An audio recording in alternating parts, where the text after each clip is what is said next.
Hi, I'm Don Dinsdale. I work at WeBoost, formerly Wilson Electronics, and I primarily design and test antennas.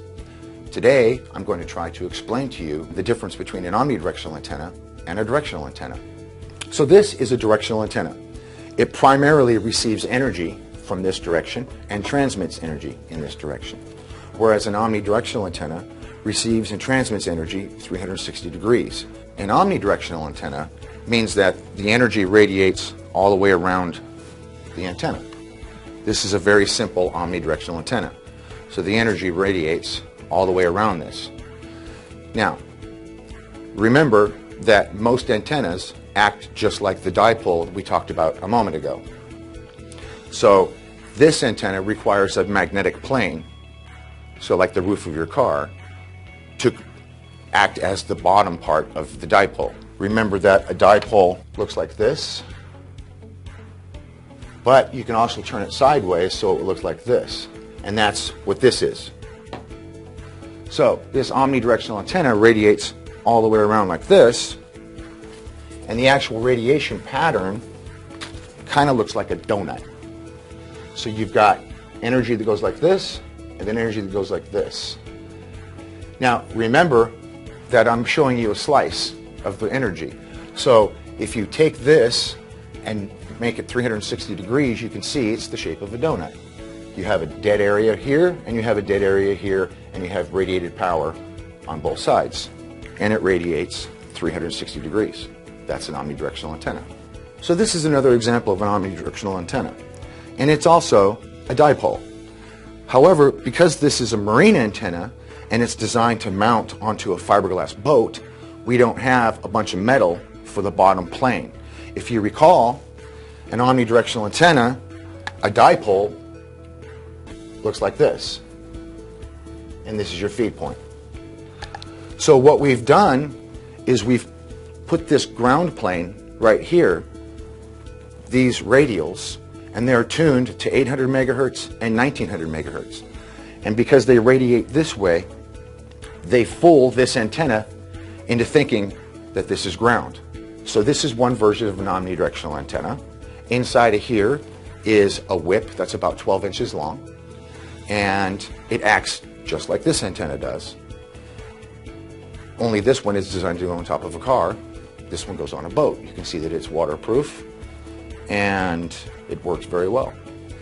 So these are two versions of an omnidirectional antenna, and you can see all these other antennas down here that are amazing, and they all work very well.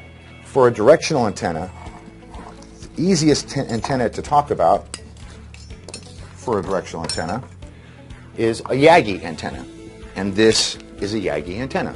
It's pretty simple. How a Yagi antenna works is very similar to an omnidirectional antenna, but we're using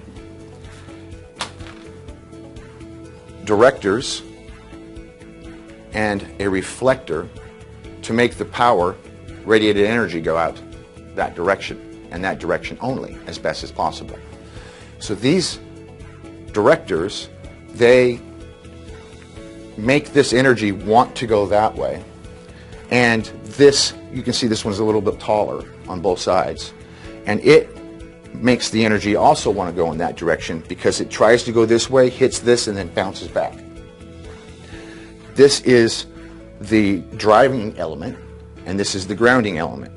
So just like in our omnidirectional antenna, that's the driving element right here, and this is the grounding element. So the energy would go that way. Then we put this large reflector out here, and it makes the energy want to go that way. The reality is we could have directional antenna without these elements. It just wouldn't be as directional or as powerful. So you put these out here, slightly smaller, but you'll notice they're all the same size. And what they do is encourage that energy to come in or go out, and they give this antenna some gain. Gain is basically taking power and increasing that power or that radiated energy. So the pattern that this antenna looks like looks like this. And then you'll get a little spike, and then you get a little bit off the end. Now the antenna itself is sitting right here, right? And then it's mounted to a tree or whatever. So the energy is primarily going in this direction. You do get a little bit off the backside, but not much. So this antenna will not work as an omnidirectional antenna. Basically, you use this antenna, find the cell tower that you desire to utilize, and point it at it. So some things to keep in mind and take into consideration is an omnidirectional antenna is really great for a vehicle. And that's because the vehicle is moving through space, and so it's bouncing off different cell towers. Whereas a directional antenna, if you were to put a directional antenna on your car and then point it at a cell tower, well, as soon as you went to the grocery store, that cell tower still stays there, but you're now over there. So a directional antenna won't work for a vehicle. A directional antenna is really good for a home or a business installation because you can tune your system for optimal coverage on the inside using a directional antenna.